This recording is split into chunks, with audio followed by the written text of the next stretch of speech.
Dewa. Baik, Kak. Oke, ya. Jadi hari ini pertama kali ngajar hybrid. eh ya, ngajar hybrid saya bawa banyak alat nih, banyak banyak banyak bawa alat. Ya, maunya biar dapat lihat. Yang hadir hanya satu orang. Silakan melambaikan tangan dulu. Supaya disiapin dulu. Oke, gitu ya, jadinya seperti itu ya. Ini alatnya, nanti kita bahas alatnya langsung ya. Ini. Oke, ya.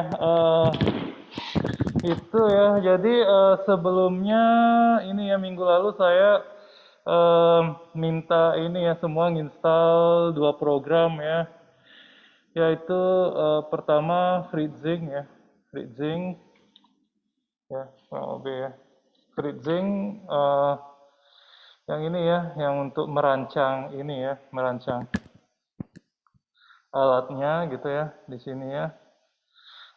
Sama lagi satu apa namanya, Arduino IDE ya. Arduino IDE ini adalah untuk kita melakukan programming ya, programming terhadap apa namanya, Arduino-nya itu sendiri ya. Jadi nanti Arduino-nya dikonekin lewat USB ke laptop, programnya dikopikan ke microcontroller. Nanti microcontrollernya jalan sesuai dengan aplikasi ini gitu ya. Sederhana itu ya. Jadinya yang susah itu adalah pemrogramannya sama komunikasi datanya nanti gitu ya. Tetap itu merancang alatnya itu kalau level TI gampang ya. Kalau level apa namanya yang em, ini ya yang elektro baru susah gitu ya. Jadi kita mumpung sekarang offline ya, kita langsung liatin alat-alatnya ya. Oke, saya bawa box ini ya, box gitu ya, box. Nah, oke, jadinya yang paling umum adalah ini ya, apa namanya, Arduino ya. Arduino yang full size ya, yang full size ya. Yang hadir langsung bisa lihat ya, kali ini ya. Oke, jadi apa namanya, ini ya, ada digital pin di sini ya, sama analog pin di sini. Sumber listriknya di bagian analog ya, 5 volt atau 3,3 volt ya. Taunya dari mana? Googling. Misalnya sensornya nanti pakai listrik yang mana, taunya dari mana? Googling. Saya juga nggak hafal, saya selalu googling kalau mau nyari itu ya. Kalian bukan elektro ya, kalian bukan elektro, jadinya apa namanya, kalau nanti kalian TA ngambil IoT, kenapa alatnya pakai 5 volt? Nggak akan ada yang nanya ya. Dan nggak perlu dijawab karena kalian bukan elektro. Yang penting kalian tahu bagaimana cara memprogramnya. Jadinya IoT untuk TI ini adalah pemrograman ya.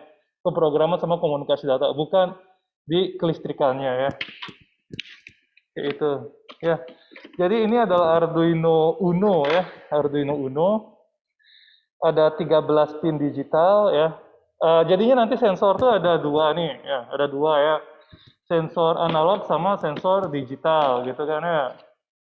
Misalnya ini nih sensor, ya di videonya ada ya, video pertemuan hari ini ya.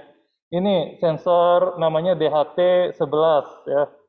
DHT11 ini kita bilang sensor sejuta umat ya.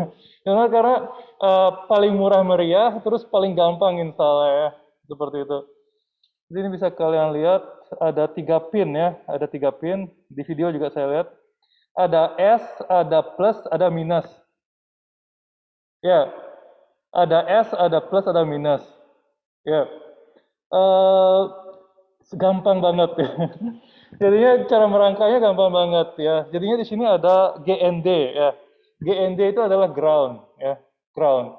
Ground kalau di baterai itu kutub negatif ya. Terus ada 5 volt sama 3,3 ya. Alatnya ini kebetulan ya bisa 5 volt maupun 3,3. Jadi kalian colok di keduanya nggak apa ya. Salah satunya mana aja boleh ya. Bebas ya. Jadinya pertama plus itu kalian masukin di 5 volt ya, minusnya kalian masukin di GND. S S itu adalah sensor ya. Sensornya kalian masukin di digital input yang mana aja ya. Yang mana aja boleh. Selesai alatnya ya. Dengan ini kalian bisa sudah melakukan monitoring cuaca gitu ya. Suhu dan kelembaban udara ya. Jadi ini sensor suhu dan kelembaban udara gitu ya di situ. Jadinya seperti itu saja ya, merangkainya sangat gampang. Banyak lagi sensor lain ya yang kita bahas, misalnya sensor jarak ultrasonik ini juga ya, ada di itu juga ya. Pemrogramannya juga saya jelasin. Kurang lebih ini juga ini bedanya dia ini ya, sensor input sensornya ada dua, yaitu trigger dan echo ya. Tapi sama ya, ada apa namanya VCC. Jadi VCC sama plus itu sama ya. VCC sama plus itu sama. VCC itu dimasukkan ke 5 volt atau ini ya. Dimasukkan ke 5 volt atau 3,3 dan ini kebetulan 5 volt ya. Dari mana tahu 5 volt atau 3 volt, 3,3 volt? Kalau saya kebetulan hafal untuk alat-alat standar ya. Kalau kalian nggak tahu googling atau tanya saya gitu. Kalau malas googling ya. Tapi googling gampang banget dapat ya itu ya. Uh, ini juga sama ya, echo sama triggernya masukin di digital input 0 sampai 13 yang mana aja boleh ya. Jadi ngabisin 2 slot gitu. Kurang lebih itu. Jadinya ini kalau untuk merangkai alat ya, merangkai alat di freezing itu kita buatkan skemanya atau kalian download aja skemanya dari internet gitu ya. Anak TK juga bisa merangkai gitu ya. Anak TK juga bisa merangkai. Apa namanya, yang susah adalah pemrograman, memahami logika pemrogramannya gitu ya. Itu yang susah ya itu. Ini. Jadi merangkainya seperti apa kan gitu ya. Jadi merangkainya pakai yang namanya breadboard ya. Breadboard ini ya. Breadboard yang full size ataupun yang kecil ataupun yang setengah size ya, mana aja boleh ya. Tapi kalau cuma satu sensor, kalian pakai yang gede gini, ya mubazir ya, mubazir kegedean ya. Kegedean. Oh, ini ada lagi satu datang, berarti nggak sendirian ya, nggak sendirian tuh, temannya datang lagi satu ya, oke itu. Ya, begitu lah ya. Oke ya. Jadi harus pakai ini nih, gitu, harus pakai breadboard nih, gitu. Enggak ya. Jadi kabelnya itu ya macam-macam jenisnya ya, macam-macam jenisnya. Ya.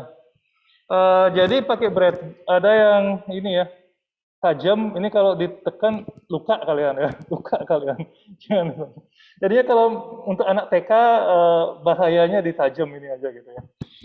Itu terus ada yang bagian ini. Jadinya ini ada yang sama-sama tajam, sama-sama ada yang sebelahnya lagi itu bolong gitu ya, bolong. Jadinya kalau misalnya kalian pakai yang setengahnya bolong ya, misalnya ini ya, kita kupas saja ini gitu ya, kupas saja ini ya. Kalian nggak pakai breadboard ya, nggak pakai breadboard juga bisa nih, tinggal ini ya, ini nih ya, kita tancapin aja ketiganya gini ya, gini nih ya, perlu tenaga dalam dikit ya. Oke itu ya. Nah sekarang kita hafalin warnanya kan gitu ya. Jadi S-nya di coklat ya. Terus plusnya di merah pas ya. Apa namanya, minusnya di kuning gitu ya. Sekarang kita sesuaiin aja nih di Arduino ini gitu ya. Jadi coklatnya kita tancapin di digital input 2 gitu ya, 2. Kenapa 2? Ya karena sekarang bulan Februari gitu ya. Intinya suka-suka kalian, mau di digital input 0 sampai 13, suka-suka kalian ya. Suka-suka kalian. Mana aja boleh. Tapi kalau kalian lihat slide saya yang pertama dan penjelasannya, ada beberapa sensor yang berbasis I2C sama SPI, nggak boleh sembarangan ya. Itu dituju port ini juga kalau kalian lihat ada keterangannya ya, ada keterangannya mana yang ada tanda di sampingnya itu ikutin ya, itu ikutin. Kenapa demikian? Ya karena itu berbasisnya I2C atau SPI. Itu ada clockingnya ya, clockingnya. Jadinya clocking itu kapan dia ngirim data ke sini, kapan dibaca, itu harus jamnya pas gitu ya, jamnya pas gitu. Gitu. Nah, kalau tidak ada, dia merupakan RxTX standar ya. Ini termasuk RxTX standar ya. Sama kayak USB. USB itu RxTX standar ya. Apa namanya? Minggu lalu kan saya dapat jelasin. USB itu 4 nih pinnya nih. 4 kalau kalian lihat lihat baik-baik ini ya. Ada 4 pin. 4 pin ini ya. Satunya untuk membaca, satunya untuk menulis. Sisa dua apa ayo? Ya, sisa dua apa ayo? Sisa duanya adalah listrik ya. Listrik. Listrik ini plus minus ya. Sama kayak baterai ya. Listrik arus searah ya, DC ya. DC. Itu. Jadi semua yang sebenarnya alat elektronik kita ini arus searah ya. Yang arus bolak-balik PLN doang ya. Ini fungsi adaptor ini fungsinya apa? Mengkonversi arus bolak-balik ke arus searah ya. Ini laptop saya makanya searah, laptop kalian juga, HP kalian juga, semua searah. Ya. Nah itu, sekarang kita colokin listriknya nih ya. Jadinya tadi yang merah di 5 volt ya. Ini sorry, saya nggak bisa ngadapin gini karena susah juga kalau ini ya. Jadi harus ngitung dulu 1, 2, 3, 4, 5. Saya pernah ya, waktu ngajar online itu karena sambil demoin itu bikin alat kebakaran gitu ya. Gitu. Jadi bahayanya kebakarannya ini ya, yang paling kalian harus takutin itu jangan sampai plus minusnya kebalik. Ya, sampai plus minusnya kebalik. Kalian kalau mainan di rumah tuh juga baterainya kalian balikin gitu kan ya, plus minusnya pasti panas baterainya kan ya. Itu kalau dibiarin bisa kebakaran. Nah, udah jadi alatnya gitu ya. Udah jadi ini kalian bisa ngukur suhu dan kelembaban udara gitu ya kurang lebih ya. Karena sesederhana itu ya ini. Oke. Itu ya. Jadi sini yang merah ke 5 volt, yang oranye ke ground. Ya tanpa pakai breadboard ya. Kalau kalian lihat contoh-contoh saya di YouTube semua nggak pakai ini ya. Nggak pakai breadboard karena saya malas gitu ya. Malas ya. Breadboard itu dipakai kalau kita sebenarnya ini ya, apa namanya, pakai alatnya tuh sensornya lebih dari satu gitu ya, lebih dari satu. Misalnya kalian tambahin lampu gitu ya, lampunya ini menyala kalau suhunya di atas 30 derajat Celcius. Bisa kalian program seperti itu gitu ya, pakai if else saja. Jadinya gini loh, selama ini kan kalian di laptop tuh cuma berurusan sama dunia maya gitu. Seolah ya, apa bikin variabel namanya suhu gitu.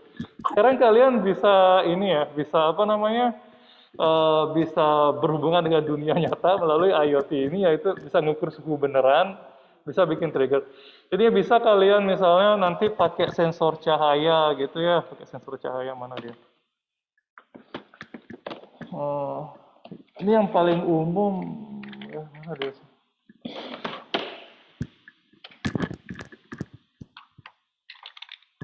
Nggak usah sensor cahaya ya, nggak ketemu. Misalnya sensor api gitu ya, sensor api. Kalau sensor api ini mendeteksi ada api, dia otomatis misalnya nyalain buzzer gitu ya. Buzzer itu yang beep beep gitu ya. Atau kalau nyalain buzzer itu kuno ya. Kuno kalau zaman sekarang kalau sensor itu karena Internet of Things, kenapa nggak ngirim telegram aja gitu ya, atau ngirim WA, nah itu misalnya.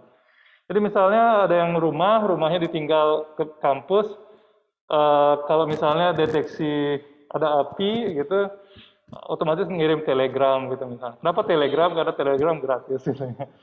Kalau WA harus berbayar, harus beli akun bisnis gitu ya. Itu salah satunya. Macam-macam ya bisa dibuat seperti itu ya. Mungkin di pertemuan kita nggak sampai ini ya, karena diwakili di video juga ya. Apa nggak sampai nyalain beneran ya. Saya pertemuan kali ini perkenalan ini ya jenis-jenis microcontrollernya dulu ya. Ini bisa dilihat-lihat dulu ya. Ini ya. Ya, jadi yang hadir di sini kelebihannya bisa lihat-lihat alatnya langsung ya. Oke, ini ya. Jadi bisa dilihat ini juga ya sensor apinya ya. Ini sensor api ya, bisa dilihat juga. Ya. Oke ya. Jadi breadboard ya, breadboard ini ya fungsinya ini ya, saya jelasin. ada dua baris ke samping ini itu untuk kelistrikan ya, untuk kelistrikan. Jadinya bisa diparalelkan listriknya, ya. Terus ini bisa untuk pakai naruh sensor. Jadinya kalau yang ini tuh apa namanya paralelnya ke bawah ya, ini ke bawah ya. Jadi misalnya gini nih, ya. Misalnya gini nih, saya tancapin ini ya. Saya tancapin gini nih, ya. Seperti ini berarti ini ke sampingnya itu adalah sama ya. Jadi kalau misalnya kalau misalnya saya tancapin gini nih ya.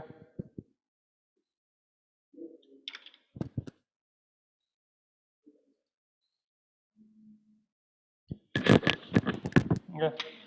Kalau saya tancapin gini ya. Itu asal dia sejajar ya. Sejajar itu ini ya. Dia sama gitu ya, sama. Jadi kelebihannya ini kalian bisa naruh di meja gitu ya, tanpa menggelang gantung gitu. Jadi kalian tinggal tancapin aja ini ke microcontroller.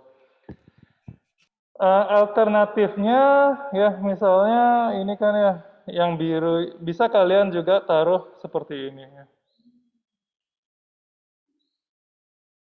Waduh, saya salah ambil kabel ya. Saya salah ambil kabel. Ini kalian. Oke. Nah, breadboard ini dipakai ketika kan microcontroller itu seperti yang dibawa temennya kan ini ya, enggak usah, enggak usah. Apa namanya, 5 volt sama groundnya kan cuma satu ya, cuma satu. Nah, kalau sensornya dua gimana nih nancepin 5 volt sama groundnya, padahal cuma satu gitu kan ya. Ya pakai breadboard gitu ya. Jadi listriknya boleh kalian paralelkan. Logikanya gini, kalian punya kan pengecasan mungkin yang isi USB-nya lebih dari satu kan ya, tapi coloknya cuma satu gitu. Nah sama kayak gitu loh ini logikanya ya. Jadinya gini, apa namanya, ini kalian jadikan seperti ini ya. Gini, ya ini. Sensor ya benar. Jadi listriknya nanti ke samping ini ya. Satu aliran, benar, benar. Ya ini ada tanda biru sama merah, ya. Boleh kalian ikuti, boleh enggak ya. Boleh kalian balik juga nggak masalah. Cuma ini ada biru sama merah untuk mempermudah ya. Anggapnya biru itu minus, ya. Merah itu panas ya. Jadi kan yang nyetrum memang yang kutub positif ya. Itu. Nah seperti itu. Jadinya ini tinggal satu. Jadi misalnya ini ya, kalian tambahin sensor ini kan ya, sensor alat ya. Ini bengkok lagi, siapa yang bengkok ini? Gitu. Nah, ini sensor api ya. Sensor api ini dia analog digital ya, bisa analog bisa digital ya. Ya, kalau ada analog ada digital dan microcontrollernya adalah apa namanya Arduino, saya mending pakai analog gitu ya. Jadi ini kita sama ya. Di sini ada tanda G ya. G itu berarti ground ya. G itu ground ya. Kita tinggal masukin ke birunya ini, birunya nih. Ya. Berarti sama-sama udah satu jalur ground ya. Ini udah saya paling malasnya nyari kabel yang ini. Kenapa saya dulu belinya yang banyak, kebanyakan yang ini ya. Kebanyakan yang apa namanya tancap sama lubang gitu ya. Nah ini, berarti ini udah dapat listrik sama-sama 5 volt ya, 5 volt di sini. Lihat ya ini sejajar ya, sejajar. Oke. Nah sekarang kita misalnya mau pakai yang analog aja nih gitu ya, analog aja nih gitu.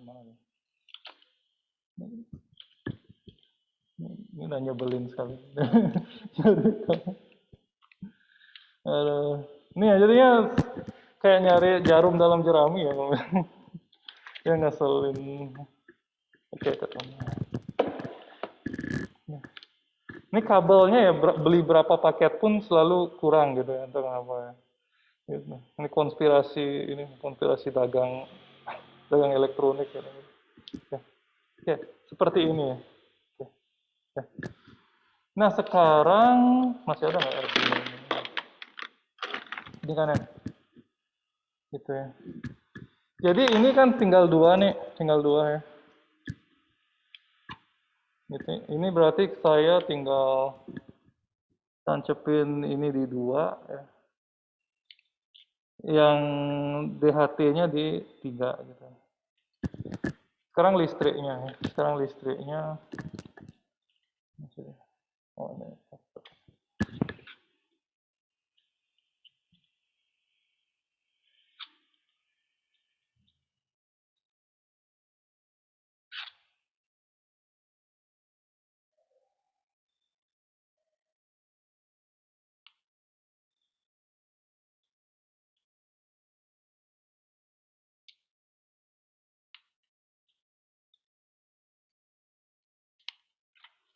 Oke, seperti ini jadinya ya. Seperti ini. Ya. Jadinya ini listriknya ya. Dan ini input dari dua sensor ya. Jadi sensornya itu diparalelkan di sini listriknya ya, listriknya di sini. Jadi digitalnya aja yang langsung nongol ya di depan seperti ini ya. Gitu. Ya, oke. Seperti ini. Nanti kita di YouTube ya di YouTube-nya saya ada versi pakai freezingnya ya, ada ya. Itu kalian tonton aja lebih jelas daripada lihat foto gini gitu ya. Seperti itu ya. Oke. Dan ini udah ada jadi alatnya gitu ya. Seperti itu ya. Ini prototype ya, prototype. Dan ya, ya,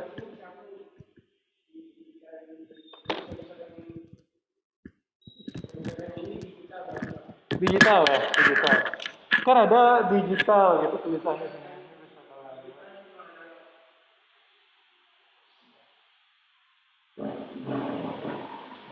Ya. Ya itu kelebihannya kalau kalau hadir di sini bisa lihat langsung dari jarak dekat, dari jarak dekat. Nah itu jadinya yang ini kebetulan kelasnya luas ya, kebetulan kelasnya luas. Ini bisa jaga jarak macam-macam itu tuh ya. Bisa lihat alatnya lebih enak ya. Oke, itu ya. Jadinya itu ya. Ini ke samping adalah listrik ya, ke bawah sensornya itu bisa banyak banget gitu ya. Nah, jadi apa namanya breadboard ini adalah ini ya, apa namanya mana dia? Jadi breadboard ini ya, nanti jadinya seperti ini ya kalau di solder ya, ya, oke ya, ini ya. Ini versi di soldernya ya. Jadinya kalau apa namanya ini PCB ya, PCB bisa dibuat kayak gini gitu ya. Apa namanya? Dibuat jadi kayak gini gitu ya. Ini kalian nggak usah belajar sampai bisa bikin gini ya. Saya bisa bikin gini belajar otodidak ya. Walaupun saya masuk elektro dulu, saya nggak masuk ngambil elektronika. Artinya ini saya murni belajar otodidak. Kalau kalian tertarik aja kalian ambilnya. Tapi kalau untuk sampai TA misalnya ngambil IoT juga kalian nggak perlu bisa bikin sampai kayak gini ya. Bisa bikin breadboard aja cukup gitu ya. Ini urusan yang tertarik elektro aja gitu ya. Jadi tapi kalau kalian udah paham konsep breadboard, kalian bikin seperti ini tuh bisa gitu. Bisa ya. Dan kalau kalian tangannya kurang nyaman buat nyolder, bisa kalian bayar orang untuk nyolder juga gitu ya. Karena gini, apa namanya, kadang tukang-tukang itu juga bisa nyolder tapi nggak ngerti rangkaian gitu, banyak kayak gitu. Jadi kalau kalian ngerti rangkaian bisa kalian tempel-tempel aja kabelnya dulu, tapi tinggal disuruh solder itu juga bisa ya kadang-kadang itu. Ini ya. Jadi bisa cari di Google Scholar, TA-nya apa namanya penelitian saya banyak tentang seperti ini, tapi pemrosesannya algoritma gitu ya, itu kalau lebih ya. Oke. Itu ya di sini mana lagi? Oke, ya. Ini kalian boleh lihat-lihat juga.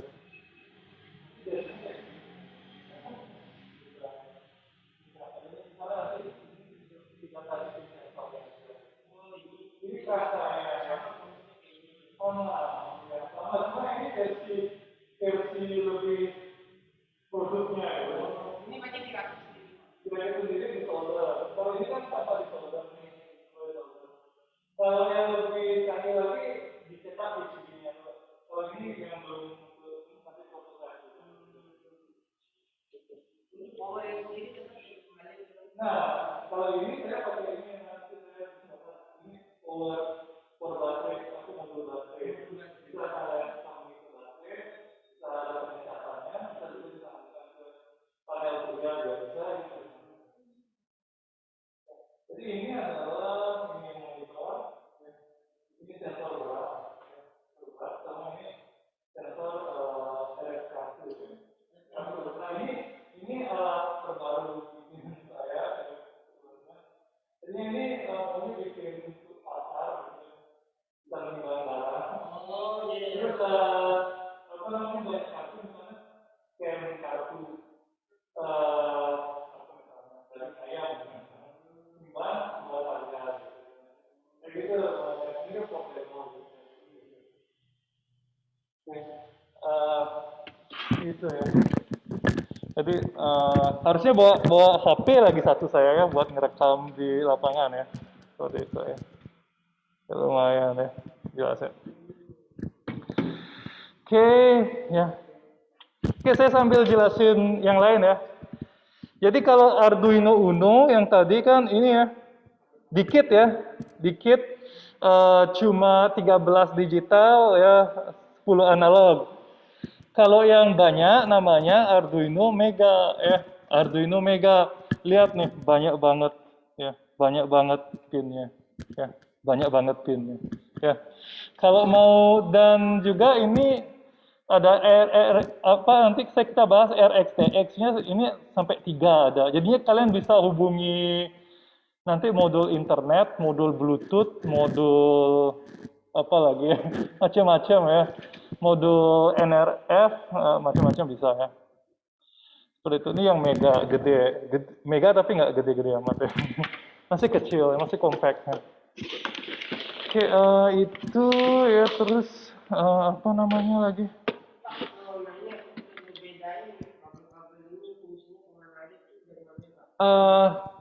Kalau yang untuk yang apa namanya breadboard ya sesuai itu ya. Kalau misalnya yang untuk PCB ya itu nanti di mata kuliah aplikasi IoT ya, mata kuliah pilihan ya. Kalau saya nggak akan jelasin di sini karena kalau jelasin panjang ya, panjang. Intinya ya di padding istilahnya ya. Jadi kan gini, breadboard ini sudah di padding ya otomatis ya. Ini ke bawah ini sudah di padding ya.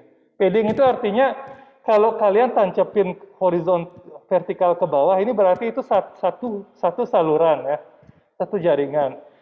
Di PCB juga sama, yang misalnya nyambung itu dijadikan satu saluran, tapi PCB itu bedanya belum disatukan. Kita harus nyatukan manual pakai solder gitu. Itu aja bedanya ya. Oke. Warna-warna suka-suka kalian. Ya, suka-suka kalian. Nah, tetapi saya berusaha nyetok warna ini ya, warna yang terang untuk VCC, misalnya merah gitu ya. Untuk VCC maunya harusnya gitu ya, supaya bagus ya. Tapi saya malas jadinya kalau PCB bikinan saya warnanya random. Ya, harusnya gini, selalu nyetok warna kabel merah sama hitam gitu ya. Terus warna-warni untuk input sensornya gitu kalau teorinya, tapi males jadi saya suka-suka saya aja gitu, suka-suka saya. Yang penting tidak ada warna yang sama bersebelahan gitu kalau konsepnya saya. Oke. Ini selanjutnya Raspberry Pi ya. Raspberry Pi ini bukan microcontroller ya. Ini adalah komputer. Ini komputer nih ya. Jadi ini bisa kalian pakai untuk ini ya. Ini ada Linux-nya di dalam ya. Ini saya belinya 700.000. Tahu nggak harganya sekarang berapa? 2.700.000. Kenapa? Kenapa bisa harganya mahal banget sekarang? Karena tren Bitcoin mining itu ya. Jadi ini dipakai mining Bitcoin bisa nih. Ya, ada LAN-nya ya. Kalau ini punya 5 gitu ya, bisa dihubungi LAN. Apa namanya, bisa jadi parallel processing yang sangat tangguh ya. Jadi itu. Dan juga ini hemat listrik ya, hemat listrik cuma 5 volt setara HP, tapi ngabisin listriknya nggak sebanyak HP, jadinya sangat efisien ya untuk Bitcoin mining. Quad core, kemampuan komputasi setara HP zaman now ya. Itu ya RAM-nya aja yang kecil cuma 1 giga ya. Apa namanya? Seperti itu ya. Kalau Arduino sendiri ini yang mega 32 megabyte ya. 32 megabyte, RAM-nya 4 megabyte, itu kecil ya. Tapi kalau untuk Raspberry Pi 1 giga, jadi secara komputer ya. Komputer ini bahasa pemrogramannya bisa apa aja, bisa PHP, bisa Python, bisa. Kalau Arduino dia bahasa programannya C ya. C ya. Bukan C++ tapi C ya. Itu. Pemrograman nanti saya jelasin di Arduino IDE-nya. Oke ya, itu. Nah, kalau Raspberry Pi ini sudah ada Wi-Fi-nya, tapi seri Arduino tidak ada Wi-Fi-nya ya. Jadi kalian harus tambahin modul Wi-Fi-nya nanti gitu ya. Jadi gimana nih caranya supaya kalau Arduino itu bisa connect ke Wi-Fi gitu ya. Jadi solusinya daripada beli modul Wi-Fi, mending langsung pakai Wemos ya. Ya. Targetnya saya gini ya, sebelum UTS kalian belajar tugas besarnya adalah berkelompok ngerjain sesuatu dengan Arduino. Setelah UTS menggunakan Wemos gitu ya, targetnya saya. Jadi Wemos ini ada Wi-Fi-nya. Jadi kalau Arduino tuh cuma bisa ngirim data lewat USB. Tapi Arduino bisa ditambahin modul Wi-Fi juga untuk ngirim data. Kelebihannya Arduino ini inputnya banyak ya. Kalau Wemos ini kelihatannya sama jumlah inputnya, tapi sebenarnya sedikit ya. Digital tuh yang banyak, analognya cuma satu ya. Analognya cuma satu. Ini kelihatannya banyak, tapi sebenarnya cuma power aja semua ya. Analognya cuma satu. Itu. Sama banyak library yang tidak kompatibel dengan Wemos gitu ya. Nanti kita bahas. Jadi seperti yang saya jelasin minggu lalu, susah di IoT itu adalah pemrogramannya ya, bukan merangkai alatnya ya. Bukan merangkai alatnya, bukan nyocokin itu. Jadi pemrogramannya yang susah. Selain memprogram microcontroller, juga nanti memprogram komunikasi datanya. Gimana Wemos ini nanti ngirim data ke server ya. Nanti server juga melakukan pengiriman data ke sini untuk ngasih perintah gitu misalnya.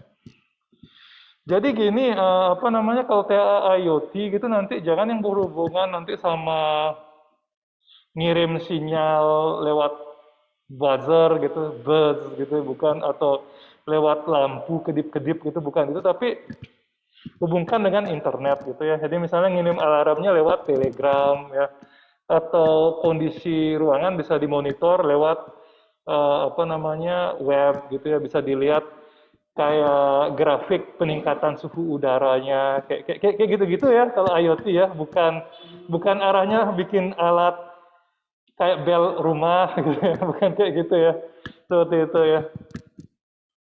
Gitu. Jadi nanti gini ya, untuk menjaga PPKM juga gini ya, nanti tugasnya boleh kalian kerjakan di kampus atau apa gitu, nanti berkelompok ya, nanti alatnya saya bagi-bagikan, per kelompok kalian kerjakan ya, nanti dipresentasikan gitu. Jadi 2 project lah nanti ya, satunya pakai Arduino, satunya pakai Wemos gitu. Ya, oke.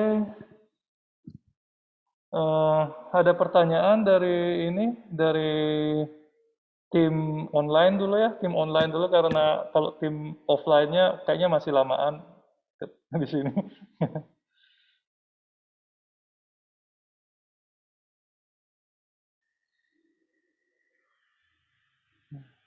Jadi ini ya, apa namanya, kalau kalian niat IoT, sekarang saya sangat rekomendasikan dihubungkan dengan machine learning yang sederhana gitu ya, supaya lebih, apa namanya, jangan ribet di alatnya, tapi ribet di pemrogramannya aja gitu ya, lebih ke sana.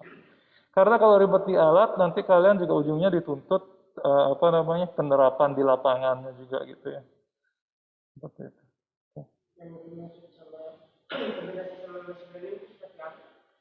Itu nanti di pertemuan setelah UTS ya kita bahas ya.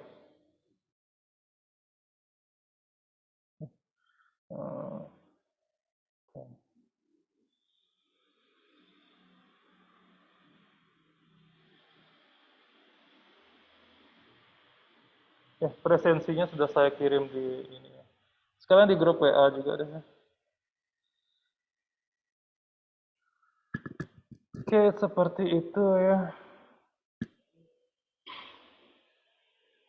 Ya, jadinya ini ya nanti juga selain itu ada juga yang berhubungan dengan motor ya, motor kayak ini ya. Ini apa namanya motor apa ini ya? Motor untuk bisa gerakin misalnya tangan robot gitu ya macam-macam ya. Ya, jadi apa ya namanya ya? Em, ini ya, apa namanya, tidak bisa semuanya program itu dimasukkan ke sini gitu ya.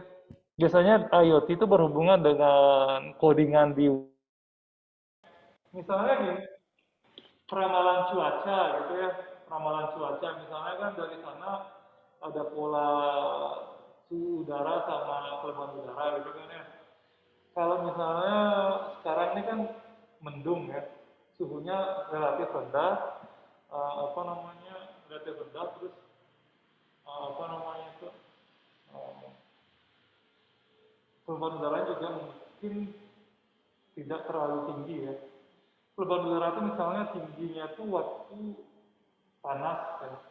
Panas otomatis air di sana tuh menguap sehingga jadi lembab gitu ya, selain waktu hujan juga.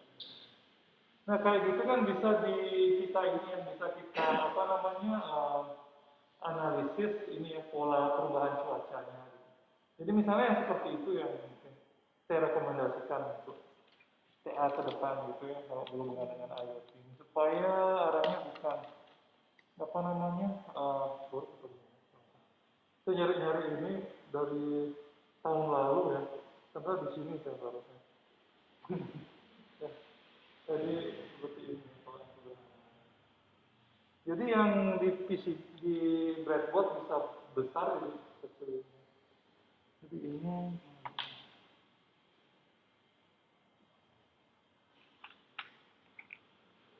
mana saya tahu?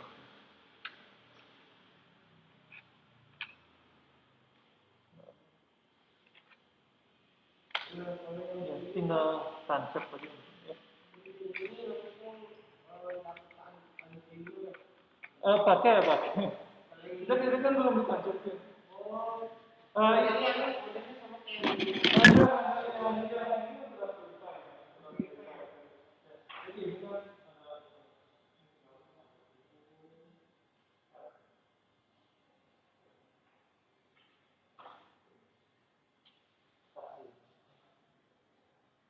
Ini bisa untuk hasil juga, hasil untuk dipasar. Kayak ini kan, ini yang beberapa ini yang